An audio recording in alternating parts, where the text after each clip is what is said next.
killing your own inner voice. It means it is a murder of God or a Paramatma. અંદરથી ઉઠતો અવાજ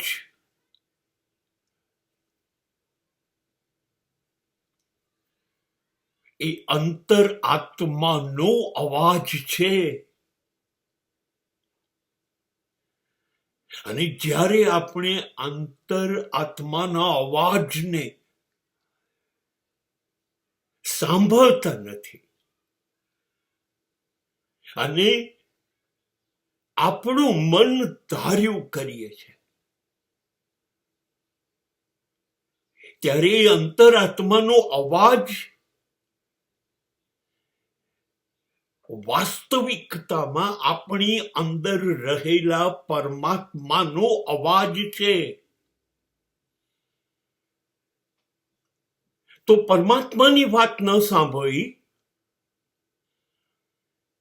પરમાત્માના અવાજનું અપમાન કર્યું, એ પરમાત્માનું ખૂન કર્યા બરાબર છે.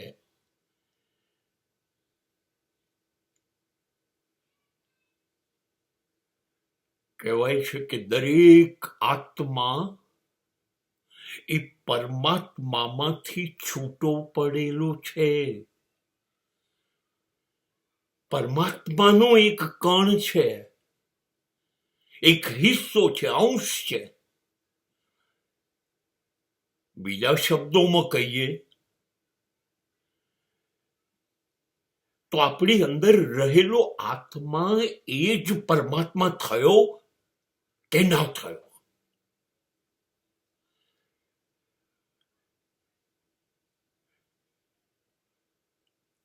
તો આપણી અંદર રહેલો આત્મા જ પરમાત્મા હોય તો આપણી અંદર જ પરમાત્મા રહે છે કે નથી રહેતો.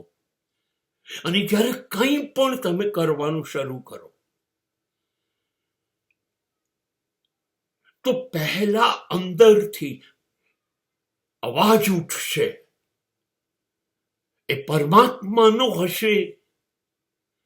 આ કર, આ ના કર, આ ખોટું છે, અસત્ય છે, અનીતિ છે, આ ના થાય.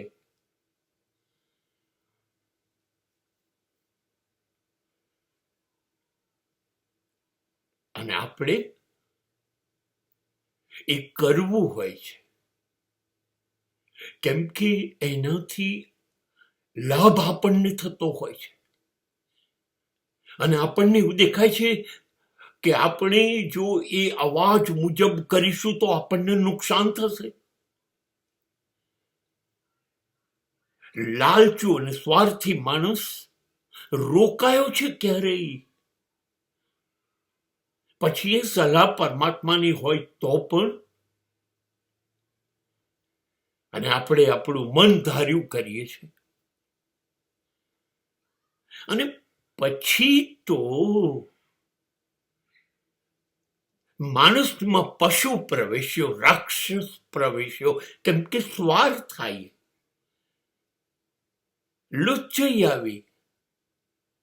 કામ, ક્રોધ, મદ, મોહ, લોભ,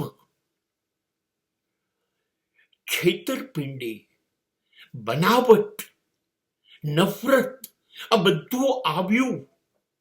હવે ચોરી પણ કરીશું, લૂંટ પણ કરીશું, ભ્રષ્ટાચાર પણ કરીશું, એકબીજાના ભરોસા તોડીશું, છેતરપિંડી કરીશું, દગાબાજી કરીશું.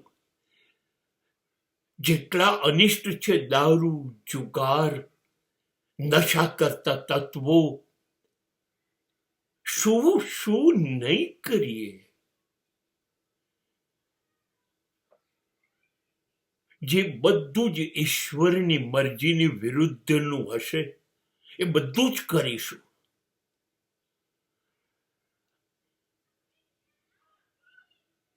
રાક્ષસ બનીશું, પશુ બનીશું. અને આપણને લાગે કે જે આપણે મેળવ્યું કમાયા એ રહેવાનું છે કાયમ,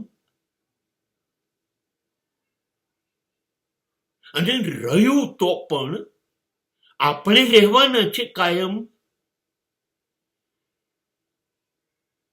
અહીંનું મેળવેલું બધું અહીં જ મૂકીને આપણે જતા રહેવાનું છે કે નહીં? કશું સાથે આવવાનું નથી.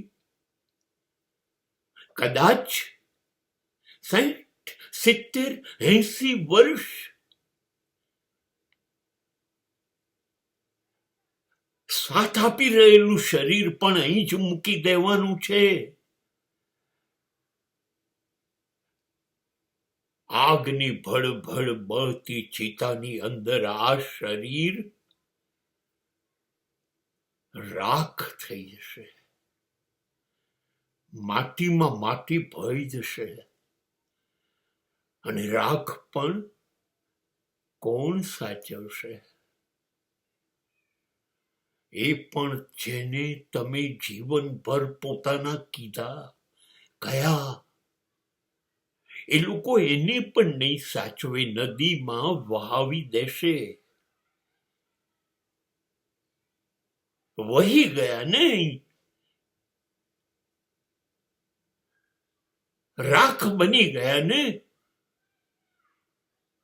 માટી બની ગયા ને.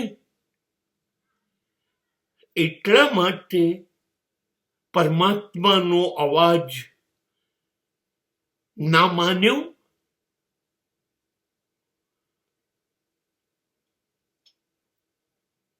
શું મેળવ્યું નહીં માનીને? જે મેળવ્યું હતું એ બધું અહીં મૂકીને ચાલ્યા, ખાલી હાથે આવેલા, ખાલી હાથે ચાલ્યા.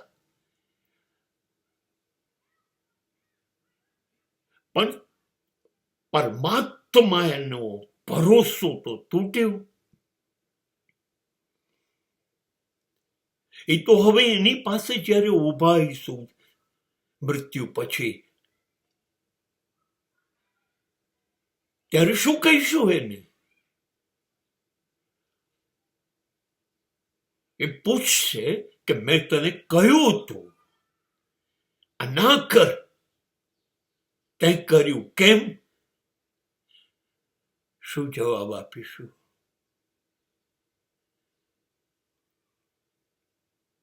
આપણા હાથે આપણા પરવરદિગાર ઈશ્વરનું ખૂન થઈ ગયું. શું જવાબ આપીશું?